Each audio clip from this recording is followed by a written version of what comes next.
nouveau d'Alfred Hitchcock, raconté par Serge Sauvion.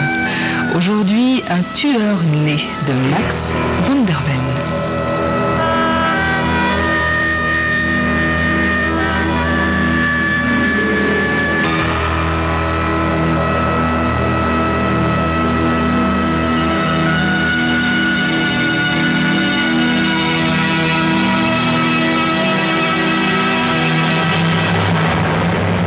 Paul referma la culasse de son fusil et dit « Peter, je veux bien être pendu si vous n'êtes pas le type le plus paradoxal que j'ai jamais rencontré.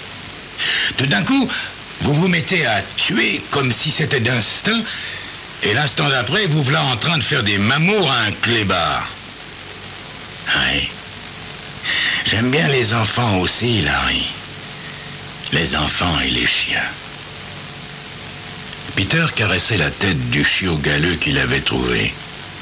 Il était très heureux. Il y avait 11 jours qu'il connaissait Larry Paul. Paul était venu en qualité de remplaçant et c'était le lieutenant de la section qui les avait mis en équipe. Larry Paul avait une femme et un enfant à Chicago. C'était à peu près tout ce que Peter savait de lui. Pour le moment présent, ils étaient tous deux assis côte à côte sur un petit tertre, en plein milieu des hautes herbes. Devant eux, c'était la guerre du Vietnam. Les Viet Cong, les tireurs embusqués, les escouades suicides. Mais dans leur retraite, c'était le calme, la paix, l'amitié et le chien. Celui-ci était mangé par des puces que Peter lui ôtait avec un soin méticuleux. Ah, les gosses, les chiens et la tuerie, c'est une sacrée salade, hein, Peter? Peter sourit. La remarque de Larry lui faisait plaisir, car il avait découvert au Vietnam qu'il était, lui, Peter, un tueur né. Il en avait l'instinct et le désir, et jamais il n'avait connu de jouissance aussi élevée que celle qu'il éprouvait quand il pouvait observer un homme qui mourait de son coup de fusil, de son couteau ou de ses mains. Mais qu'un chien ou un enfant se trouve devant lui, et Peter était un tout autre homme. J'imagine que j'ai une nature quelque peu différente des autres, Larry. Voyez, jusqu'à présent, je ne m'étais jamais senti complet. Mais ici, au Vietnam, je suis un homme au maximum. Sûr de moi, équilibré. On dirait qu'il y avait un vide dans ma vie avant la guerre. D'après ce qu'on raconte, Peter, dit Larry Paul, il ne devait guère y avoir de vide dans votre vie, hein? Il y a même des gens qui prétendent que, riches comme vous êtes, vous pourriez vous offrir Disney World et toute la Floride, si vous en prenez la fantaisie. Oui, certes, je connais la richesse et le confort qu'elle procure, mais il y manquait tout de même quelque chose. Oui, jusqu'au jour où vous êtes entré dans l'armée et dans cette foutue guerre. Hein, Peter? Oui, Larry. Jusqu'au jour où j'ai tué un homme pour la première fois. Soudain, la voix du lieutenant leur parvint à travers les herbes. « Holiday! Paul !» Larry et Peter se dressèrent instinctivement comme un seul homme, et la balle du tireur viet embusqué traversa la tête du chien, puis entra dans le corps de Peter. Peter fut réformé et renvoyé dans ses foyers, dans sa villa de Californie, près de sa mère qui le choyait. Mais ni la maison, ni sa mère n'étaient un remède à la dépression qui s'était emparée de lui. De nouveau, Peter se sentait, déséquilibré.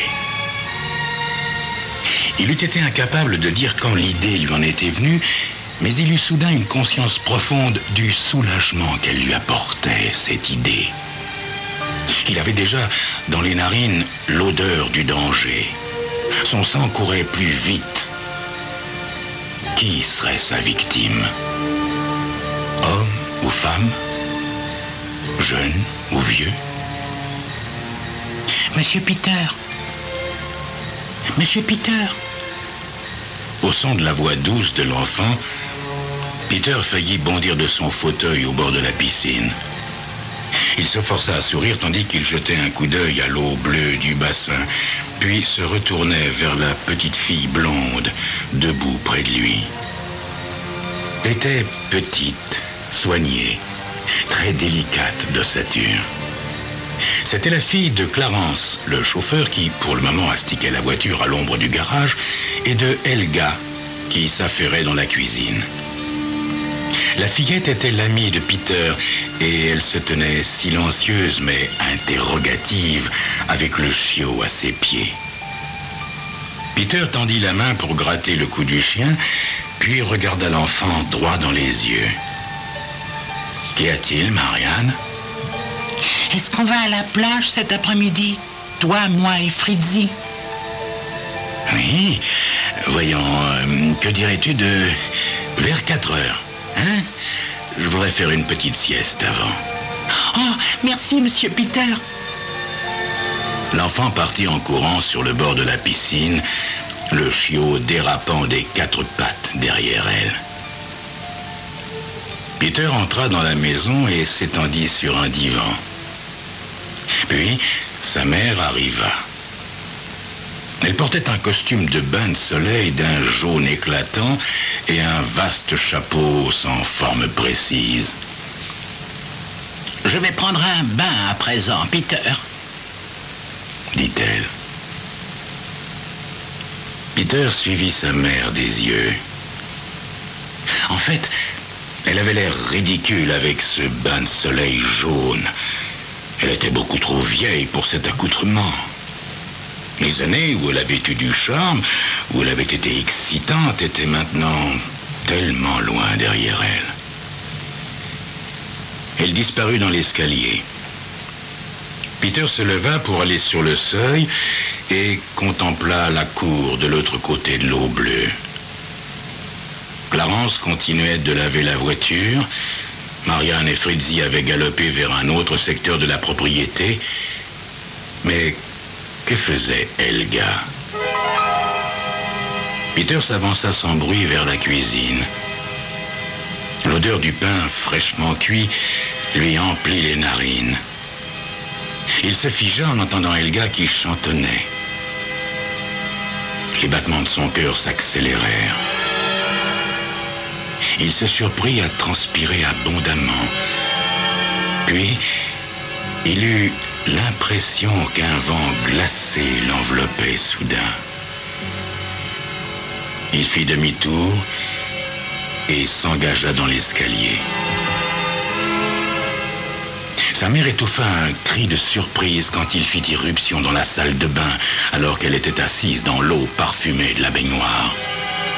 Nue. Peter lui appliqua la paume sur la nuque et lui poussa la tête sous l'eau avant qu'elle ait pu hurler. Elle se débattait avec une vigueur inattendue, mais Peter réussit à lui maintenir le visage sous la surface jusqu'au moment où elle s'affaissa. Alors il redescendit au rez-de-chaussée. Il se sentait plein de vie, pénétré de satisfaction. Il s'étendit de nouveau sur le divan et s'endormit. Quand Helga vint le secouer pour le réveiller, elle était livide. « Monsieur Peter, venez vite, vite, votre mère, oh mon Dieu, c'est affreux !» La police mena son enquête, efficace et discrète. Le verdict officiel fut « mort par noyade ». L'autopsie démontrait que Madame Halliday avait subi une crise cardiaque dans son bain. Peter était devenu un assassin. Qui serait sa prochaine victime? C'est ce que vous saurez dans quelques instants.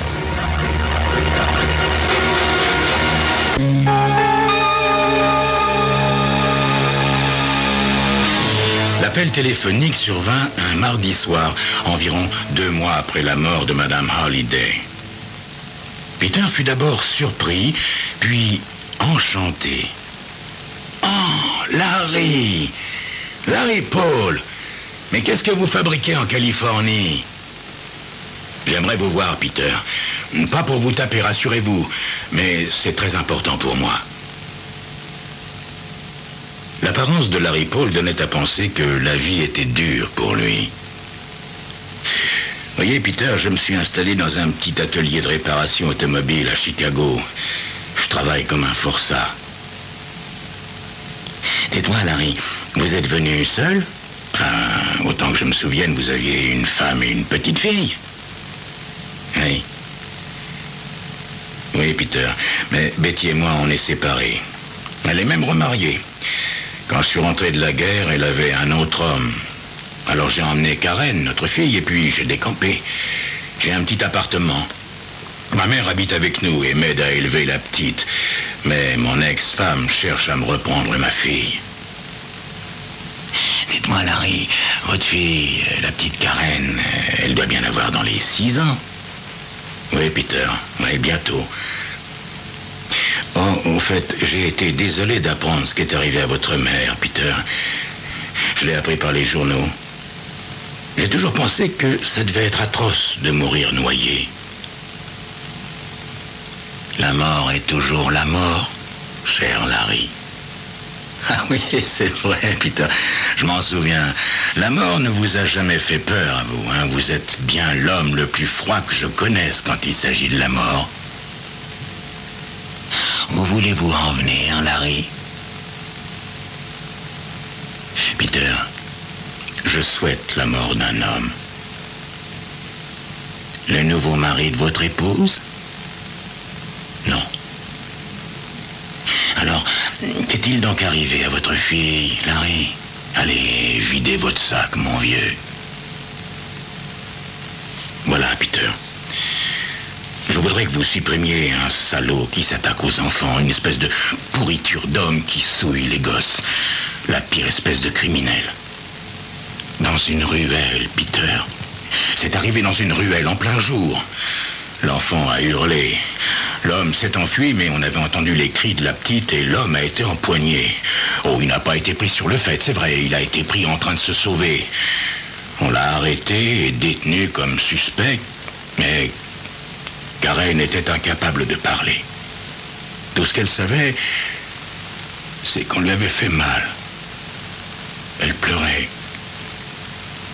Elle pleure toujours, d'ailleurs, pendant son sommeil, toutes les nuits. Oh, si vous l'entendiez, Peter. Mais, Larry, dites-moi, l'homme en question... Pas de preuves, Peter, pas de témoins. Il a été libéré. Alors vous êtes venu me trouver, Larry, c'est ça? Oui, Peter. Je me souviens de vous au Vietnam. Je me rappelle comment vous abattiez les ennemis comme autant d'insectes écrasés sous votre semelle. Larry Paul tira de sa poche une liasse de billets. Peter secoua la tête. Non, je n'ai pas besoin d'argent, Larry. Pas besoin d'argent. Tout ce qu'il me faut, c'est l'insecte. L'homme en question vivait seul dans un immeuble du nord de Chicago. Il était grand, souple et bien rasé et se tenait droit. Il avait la quarantaine. Il portait une chemise blanche, une cravate à carreaux et un pantalon sombre quand il répondit au coup de sonnette de Peter. Peter l'attaqua sans autre préambule. Il lui décocha un coup sec au plexus solaire, lui repoussa les 2 épaules en arrière avec les paumes, puis suivit sa victime chancelante dans la première pièce de l'appartement. L'homme s'écroula sur le plancher, les 2 mains serrées sur l'estomac. Il haletait et s'étouffait. Peter saisit la cravate à carreaux, la fit pivoter autour du cou de l'homme et tira dessus de toutes ses forces, jusqu'à ce que l'autre fût mort. Peter se demanda si Larry Paul tiendrait le coup sous les interrogatoires répétés et pénétrants de la police. Lâcherait-il prise?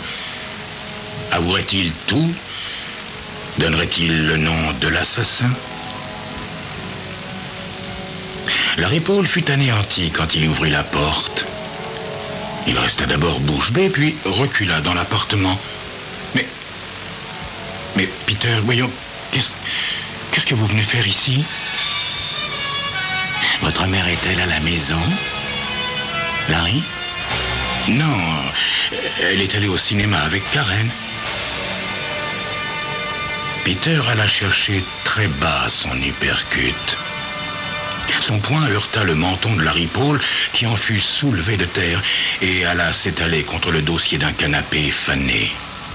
Peter noua les mains autour du cou de Larry Paul et les y laissa accrocher jusqu'à ce que son ami eût cessé de respirer.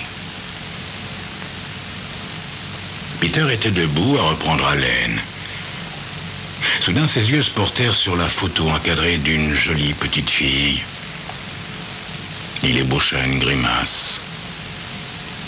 Il faudrait désormais que la grand-mère de Karen se charge seule de l'enfant. Peter quitta l'appartement. Une femme aux jambes longues était entrée dans l'immeuble et s'engageait dans l'escalier. Elle se retourna soudain et regarda fixement Peter. Il parvint à sourire, fit un signe de tête. Il la trouva attirante avec ses cheveux roux. Au moment où il sortait, la femme continuait de le fixer, les traits crispés par la tension. Peter bondit sur le trottoir et quitta Chicago immédiatement.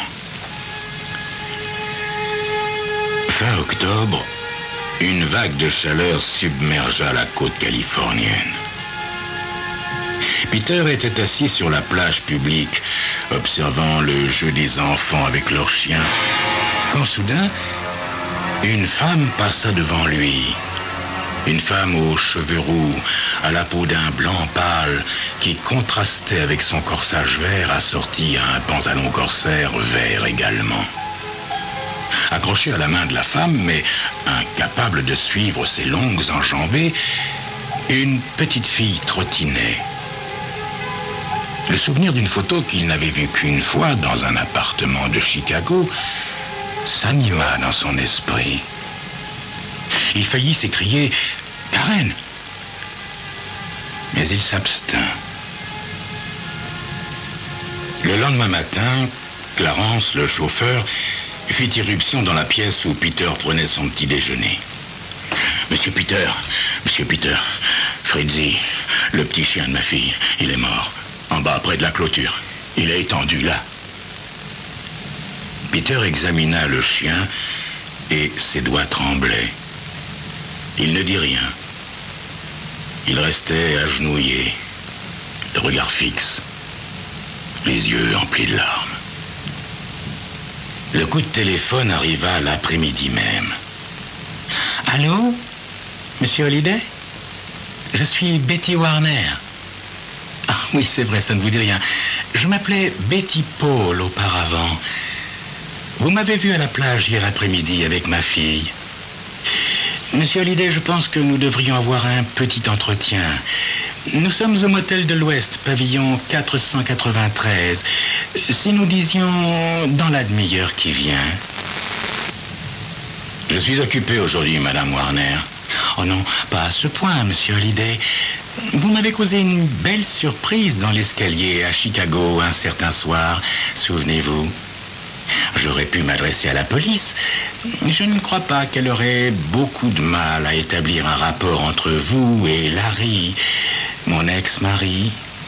Elle pourrait même trouver une relation entre vous et un autre mort dont on a découvert le cadavre la nuit même que celui de mon ex-mari.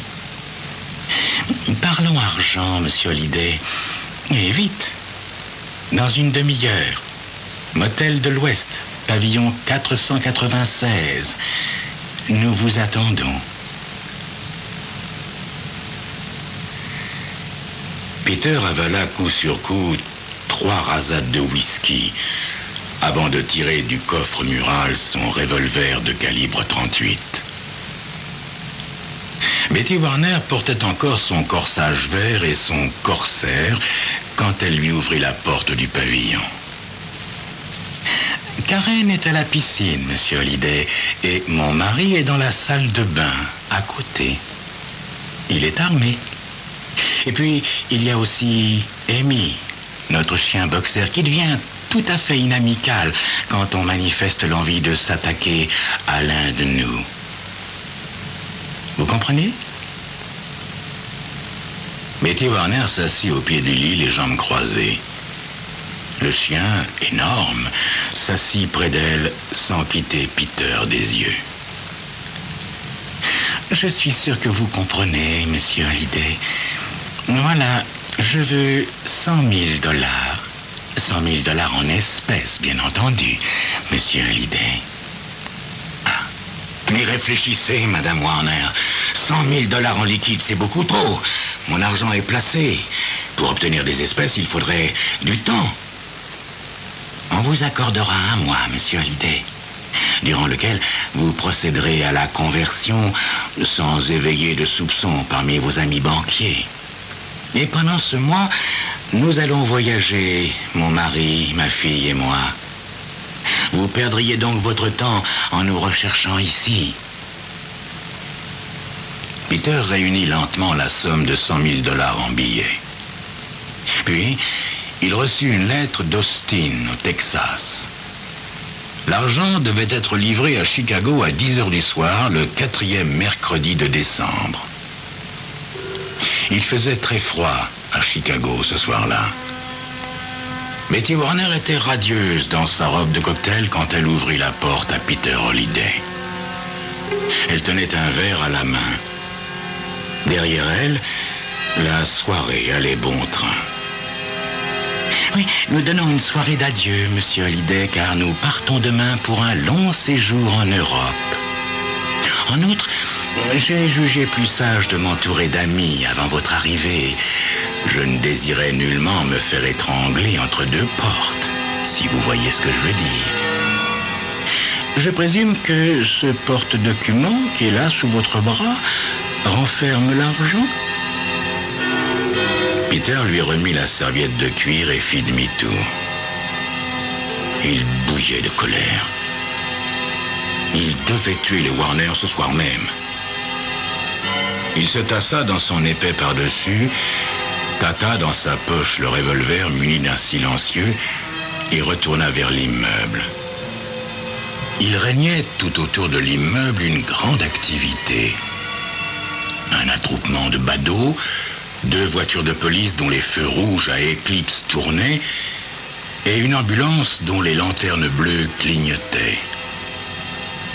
Peter se rapprocha juste à temps pour voir glisser dans l'ambulance un corps enveloppé d'une couverture. « Qu'est-ce qui s'est passé ?» demanda Peter. « Un cinglé! Il paraît qu'il était saoul et qu'il a essayé de passer d'une fenêtre à l'autre en longeant la corniche. Il devait pourtant bien savoir que c'était couvert de glace là-haut, l'imbécile. » Un peu plus loin, une femme d'un certain âge expliquait à un agent de police: « Dave Warner, c'est lui qui nous avait invités, lui et Betty. Dave était ivre-mort et quelqu'un l'a mis au défi de marcher sur la corniche. » Pour Peter, il n'y avait pas l'ombre d'un doute quant à la personne qui avait suggéré cette promenade sur la corniche. Et pas l'ombre d'un doute sur la raison de cette suggestion. Par ailleurs, Betty Warner ne quitterait pas les États-Unis le lendemain. Et elle n'irait pas déposer 100 000 $ dans une banque. Sinon, la police serait curieuse d'apprendre comment elle avait acquis cette somme aussi importante le soir où son mari avait, par hasard, trouvé la mort. L'après-midi du jeudi était triste et maussade.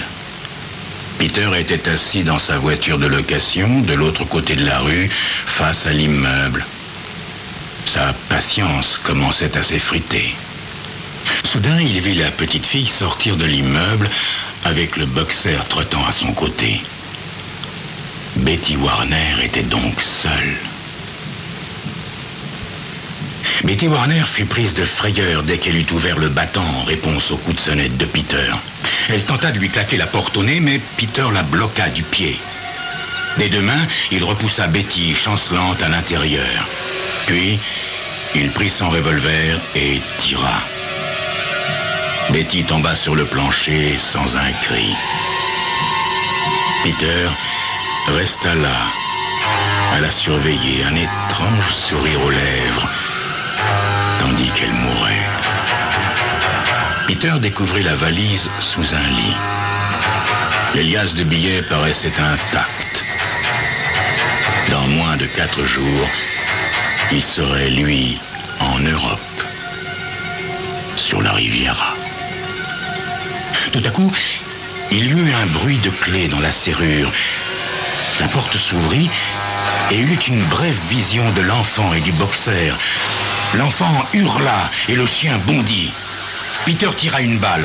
Le chien pivota en l'air avec un grondement, puis le heurta, l'expédiant à terre. Peter roula sur le côté. Le chien glissa et resta immobile.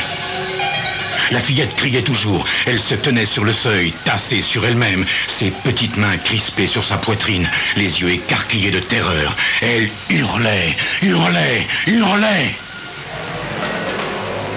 Peter braqua son revolver sur l'enfant. La fillette criait toujours. Posément, Peter tira. Et la fillette cessa de hurler. Peter ressentit alors une étrange sensation. Pour la première fois, il n'avait éprouvé aucune jouissance à tuer. Il aimait trop les enfants et les chiens pour que cette fois-ci, son plaisir fût vraiment complet.